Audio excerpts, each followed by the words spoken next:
um, right, darling, are you ready? I'm ready. Okay. What is the project, The Truth and Beauty of Me, all about? I think it's multi-layered. So there's some happiness there, some love, a lot of pain, a lot of sadness. And what have you experienced in participating in this project? A lot of irritation. No, I've enjoyed looking at the photographs and trying to decide what order they're in, and the juxtaposition of the photographs. You know, whether we put the sad ones together, the loving ones together, or whether we separate them out. It's interesting. And how do you feel the project has progressed from start to where it is now? I think it's come a long way. I don't know how to describe that, but I don't know. It started off.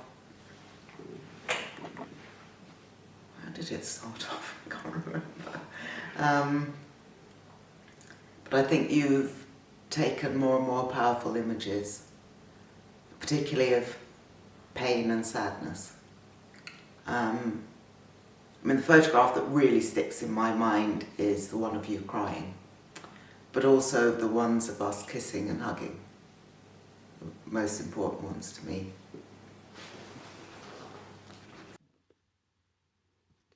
Roland Barthes was looking for a photograph of his mother. He said, gradually moving back in time with her, looking for the truth of the face I had loved, and I found it. My mother was 5 at the time and her brother 7. This is not a picture of his mother. He never left it for us to see. This is Karen at age 5. It is 16 years before I knew her. But it is her. It is the Karen I love, my princess, and yes, it is a photograph. It is not her, but it represents an idea of her which fits so well with my idea of her.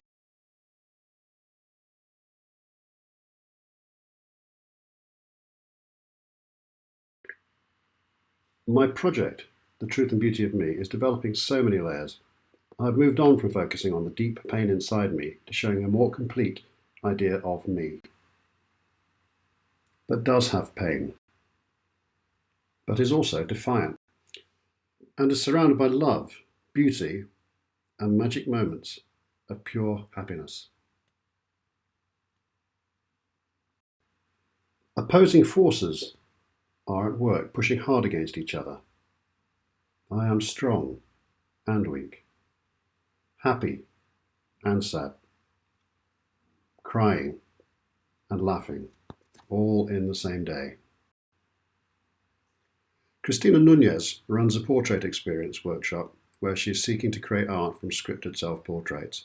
She talks of taking portraits of me and other, and me and the world. My project has moved into the space of me and other, and me and the world. My oldest son Alex and youngest son Dan made fun of an image of me resting my head in ivy. Listening in, my 8-year-old granddaughter, Ella, asked if she could be photographed making the same pose. I sat for 25 hours as a local sculptor sculpted my head. My project has shown me that by looking at myself in different ways with a camera can help me see so much more of who I am. Here is a photograph of me considering another representation of me. But representation was a challenge too. I kept not seeing what I wanted to represent or make meaning of. Laura Hine told me to stop trying and instead explore the senses of my emotions. This was so liberating as I rested my head in ivy and danced in a skirt to T-Rex on my terrace. I did succeed with some images that showed parts of me obscured or missing. I also captured some moments that do capture the pain I'm in and the big loss I'm about to face. But even in these images, I also see strength there and a form of beauty. I have looked at the work of others to inform my own work. I went to photography exhibitions in Madrid, Arles and Amsterdam this year.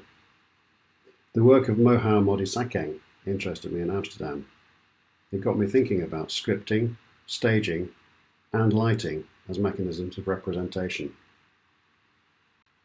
Jo Spence was a pioneer using self-portraits to explore herself and experience the therapeutic and artistic effects. She and Rosie Martin did co-collaborating with the roles of subject and therapist. I spoke with Cristina Nunez at length about her work using self-portraits to create works of art. Her work exploring the idea of our inner mother fascinates me. In it, she gets people to photograph themselves as they think about the caring part of themselves and the one that can love and nourish us inside. I discovered Laura Pannock via Ben Smith's fantastic podcasts, but his interview with her on A Small Voice. The images in her project Digital Self-Esteem are such a powerful representation of youth. She uses a two-sided mirror to get subjects to keep looking at themselves while she is the other side of the mirror taking images through the process. She asks, will the next generation begin to feel like they are a disappointment or inadequate version of their edited digital persona? I was delighted when Laura gave a lecture to us during this module. I believe there is a high income opportunity for a retreat and workshop built around the idea of the truth and beauty of you. Cristina Nunez is showing the way with her self-portrait experience that starts at the low end with Skype sessions of €100 per hour, rising to €300 per person for 12 people for a 2-day experience. The photographer Bruce Gilden runs his Be Yourself workshops at £1,500 a week per person for 15 people. My own work in progress is becoming more powerful as each month passes. It also raises further layers of inquiry, and I feel there is great potential in this work. My research shows there is a growing practice within photography using the self and what is around it to create powerful art and personal transformation.